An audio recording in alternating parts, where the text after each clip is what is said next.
This report from the United Nations Environment Programme is a vital plea to governments to think boldly about tackling carbon emissions. It's about using forests and peatland and agriculture and the natural living systems of the world in the battle against the dangers to the earth of climate change.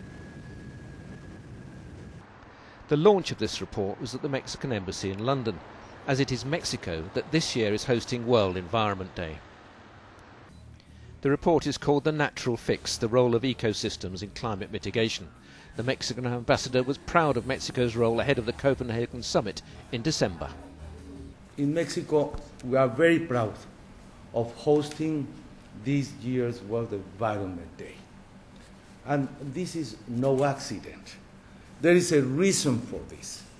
It reflects my country's growing role in the fight against climate change, with its increasingly strong participation in global carbon markets, its massive tree planting campaigns, and its natural resources management.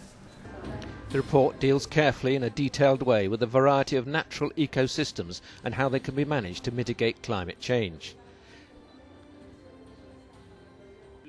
Peatland only covers a small area, but is one of the most effective carbon storage mechanisms. Tropical forests can store 15% of human carbon emissions. Dry areas have a high potential to sequester carbon. Agriculture should be cut back in temperate grasslands.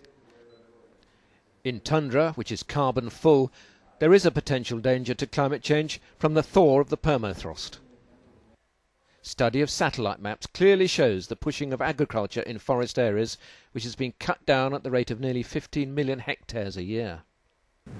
Great Britain has large peat areas which have been affected over the years by acid rain, and around the world 65 million hectares of this acid soak has been degraded by drainage. This can be reversed. And there was this plea to political leaders from the Deputy Director of UNEP, who spoke exclusively to British satellite news.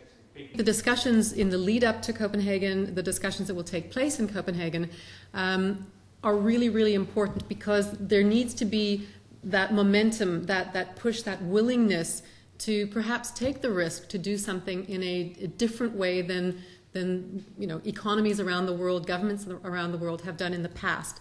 So it will take bold action. It will take people staying around the table and talking to each other and digging us out of this sense of despair that we have, that the problem is too big.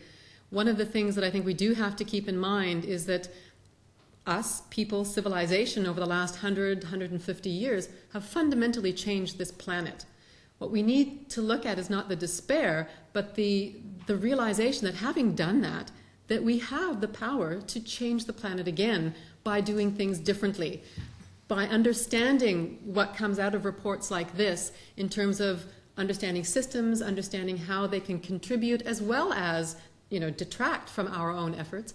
But to say that, we've changed the planet once, we can change it again.